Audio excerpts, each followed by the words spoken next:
Hey, welcome or welcome back.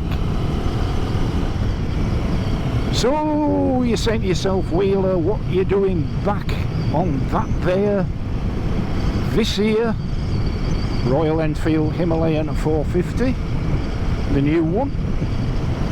Two reasons, two very good reasons for you. Number one, Appleyards have let me have this bike again for today, whilst they put some different tyres at my request on my CF Moto 800 MT, having the Metzeler Karoo 4 50/50 tyres put on. So this is what I've got for the day, but also let's talk about the very recently announced new Royal Enfield Guerrilla 450.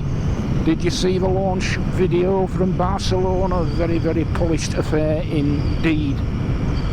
With, of course, the legendary Siddhartha Lal fronting the whole show. And I think that's going to be I'll stick my neck out, a very, very successful bike indeed. Now, I've just been speaking to Kieran at Appleyards. They've obviously just had the official communication from Royal Enfield about the range and its availability and pricing and specs and all the rest of it. So, what I can tell you is that dealerships, including Appleyards, be getting the first Royal Enfield Guerrilla 450s, including a demonstrator, at some time in the first 10 working days of August. The first 10 working days of August. So that's only really a couple of weeks away. Aye. So yeah, won't have to wait long at all. Now, I was looking at that very, very polished promotional launch of the Guerrilla 450, and always nice to see with Royal Enfield when they launch a new model. They don't do like a lot of other manufacturers and first time around say, here you go, and there's 2 colours or there's 3 colours for this year and you might get another one next year. All of that nonsense. No, there's a whole stack of colours. Looks like 6 or 7 different colours to me. Now, just before this here articulated lorry reverses into the car in front, hey! Let's get clear of that thing. Yeah, it's nice to see all the different colours, and I think at first glance my favourite is the gold dip, closely followed by the yellow ribbon. Those would be my 2 favourites, and then possibly then the player black, player Playa, player black. And I understand from Kieran that the Appleyards demonstrator will be the player black model. Very smart it looks too. The prices seem to range between £4,850 sterling to sort of the early 5,000s, 5,200, 5,300 for the top of the range. There is a hierarchy of models characterised by their respective colour schemes, but the yellow ribbon is right up there in the top bracket. So the yellow ribbon will be one of the ones over £5,000. And I think the smoke silver or smoke grey, I forget exactly what they call it, I think that'll be one of the base entry colours at under £5,000. But what a perfect price point at which to pitch that bike. So yeah, the yellow ribbons in the top tier, and the gold dip, strangely enough, is in the tier below that. And I thought that'd be in the top tier as well. But it's a cracking colour, if the pictures are anything to go by. And yeah, some early specs on the bike for you. 191 kilograms weight, 17-inch wheels front and rear, tubeless cast alloy wheels, an 11-litre fuel tank, which doesn't seem an awful lot, but it's a very frugal engine. Obviously it's the same engine as this Himalayan, so very frugal indeed. I think 70 plus miles per gallon, and it is a roadster. It's been very, very decisively marketed by Royal Enfield as a roadster.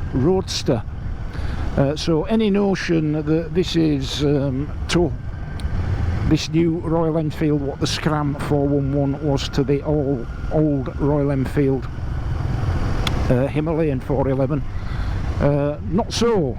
It's not a scrambler, it's a roadster, and is being marketed as precisely that. And I think it'll do really well.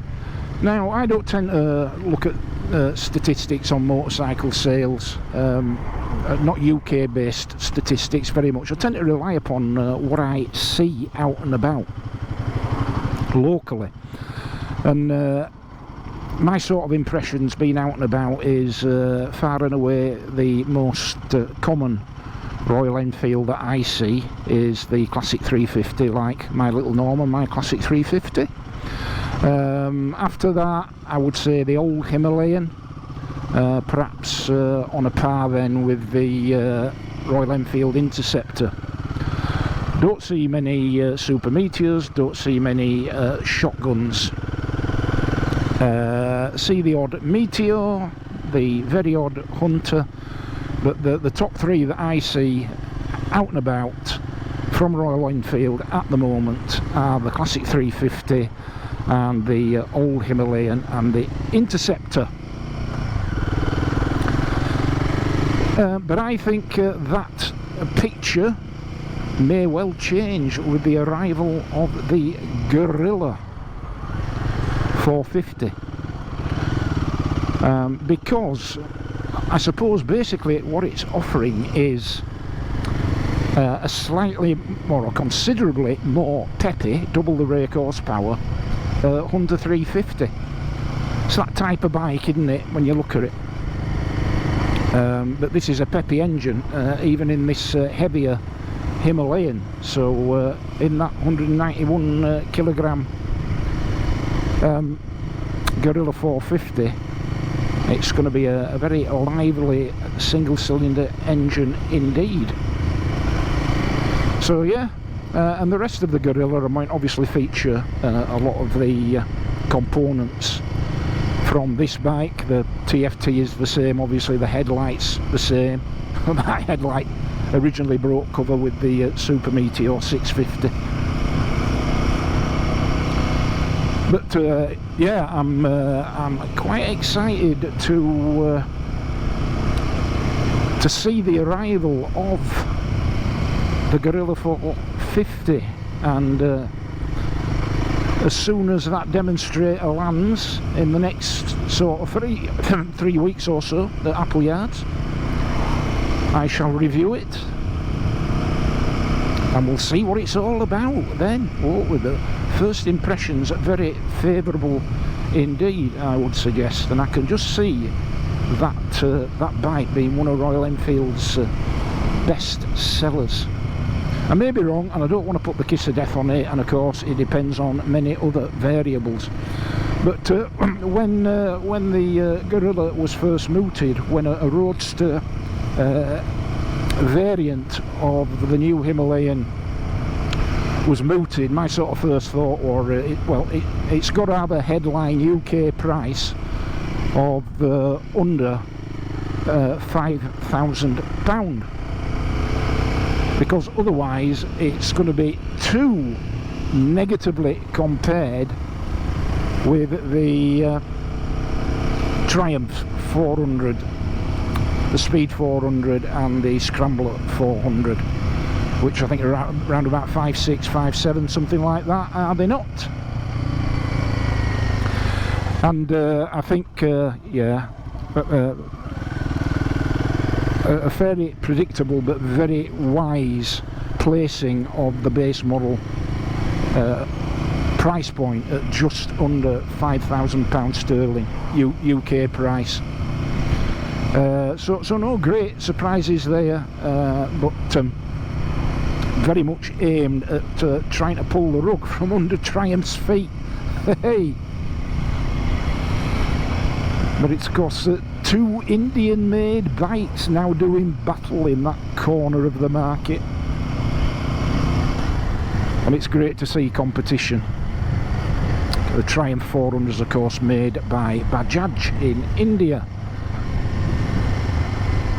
So yeah, blimey, Royal Enfield, they're just an absolute powerhouse of innovation, aren't they? They're certainly turning them out, and as Siddhartha Lal made clear in that promotional video, it was a running theme throughout the narrative, wasn't it? This Royal Enfields are not clones. They are not copies of other bikes.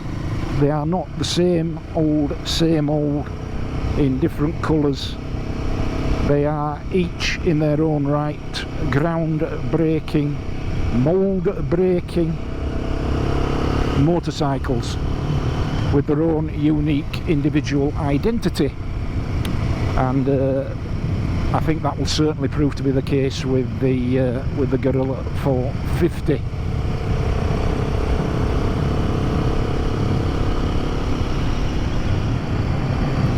So, what do you think? If you've seen that video, what do you think of it? I know, on the back of it, it was only released yesterday. I'm recording this on a Thursday. The video was released yesterday, Wednesday, and already Appleyards, and I'm sure other dealerships, have had calls inquiring about when they're rocking up. So, if you're watching this, you don't have to ring and ask when they're rocking up, because they're going to be coming in the first 10 working days of the month of August.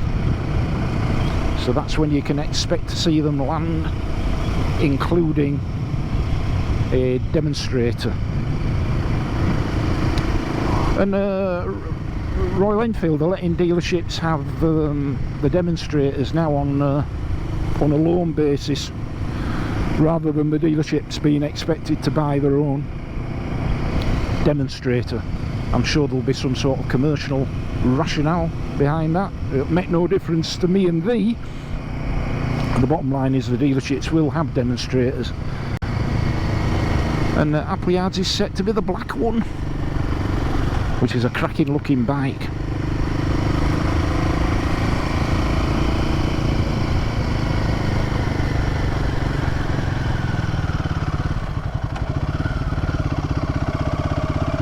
And if it's got as much character as this here Himalayan, it'll be a belter to ride.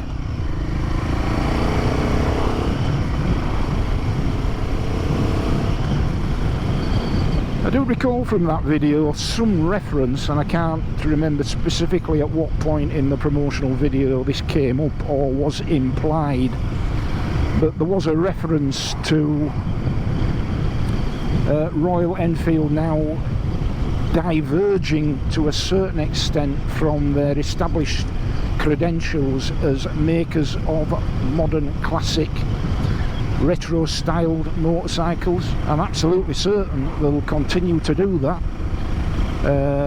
at pace and at scale, I'm sure, but I got the distinct impression that they want to sort of convey a message which says, look, we're not a one-trick pony here. Bringing in bikes like the new Himalayan and the Guerrilla and other bikes that are rumoured to be in the pipeline, that they're as much about modern, stylised individual motorcycles in various categories which have broad popular appeal. not just in the UK market of course, but globally, because Royal Enfield is a brand which has significant global reach, as we all know.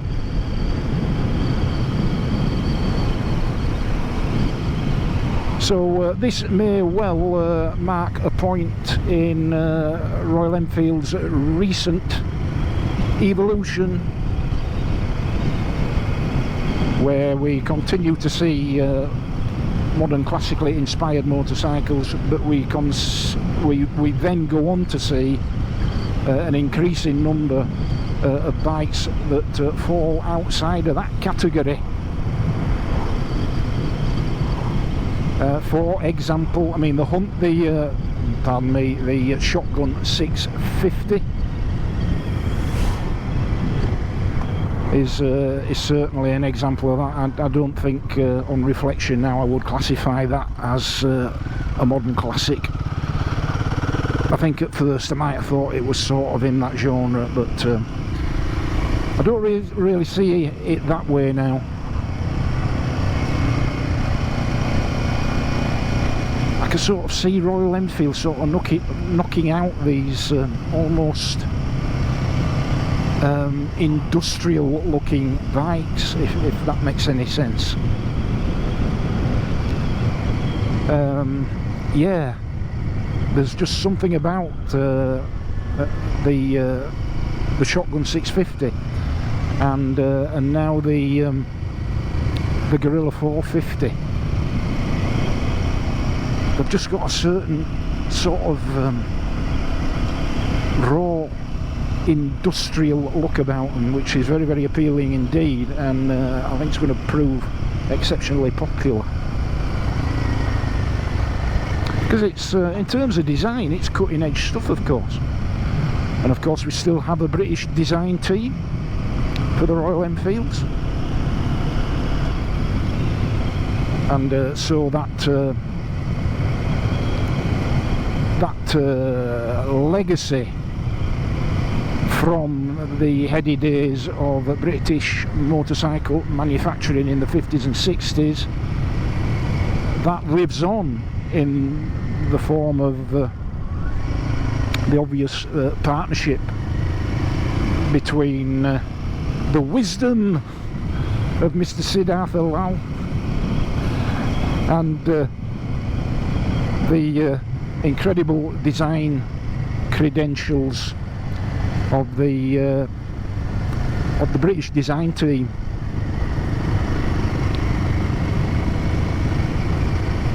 Yeah, great to see, absolutely great to see.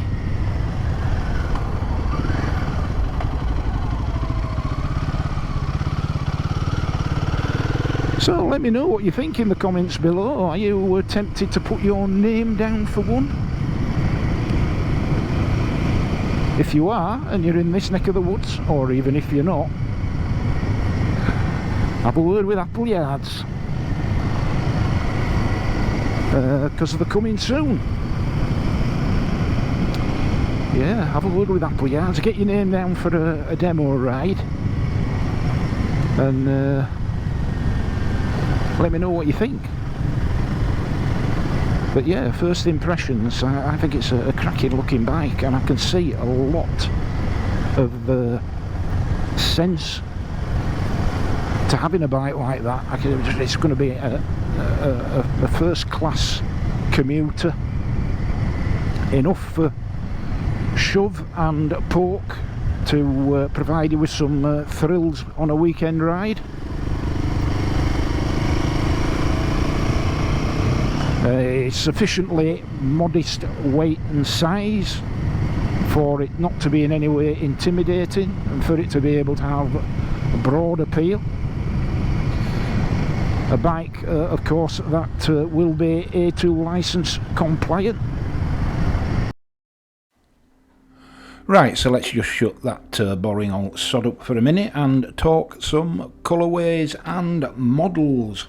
So, hot off the press then, the new Royal Enfield Guerrilla 450 comes in 3 model variants. The base is called Analog, in the middle we have Dash, and the top of the range flash.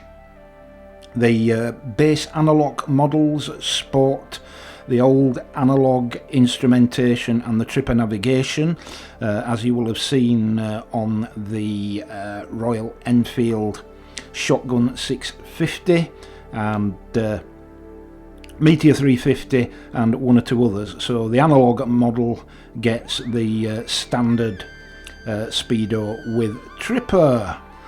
The dash and flash models get the TFT, the same TFT that you can see here on the new Himalayan. So the colourways then, well, the analogue is just the smoke silver colour. The dash model comes in player black and gold dip, and the flash model comes with the yellow ribbon colourway and the Brava blue colourway. Now let's talk cash. The UK price for the analogue base model £4,850. The UK price for the dash model £4,995, and the UK price for the flash model £5,050. So there you go, 3 models and 5 different colourways to choose from. Right, let's talk some numbers. Okay, then, starting with the engine, which is the same engine that features in the new Himalayan 450. It's a 452cc liquid cooled single cylinder double overhead cam 4 valve engine, and it puts out 40 brake horsepower at 8,000 rpm and 40 newton meters of torque at 5,500 rpm. And we have a 6-speed gearbox. The dimensions and weights for this bike: it's got a 1.44 meter wheelbase, it has 169 millimeters of ground clearance, and the bike in overall length is 2.145 meters. Then we go on to the height of the bike, which is, without the mirrors, 1.125 meters. The seat height is 780 millimeters.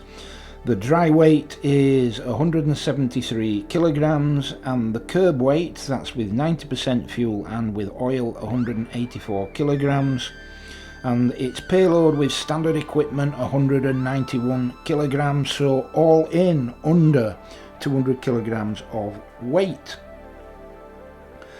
The wheels are both 17-inch front and rear. The front is a 120/70 and the rear is a 160/60.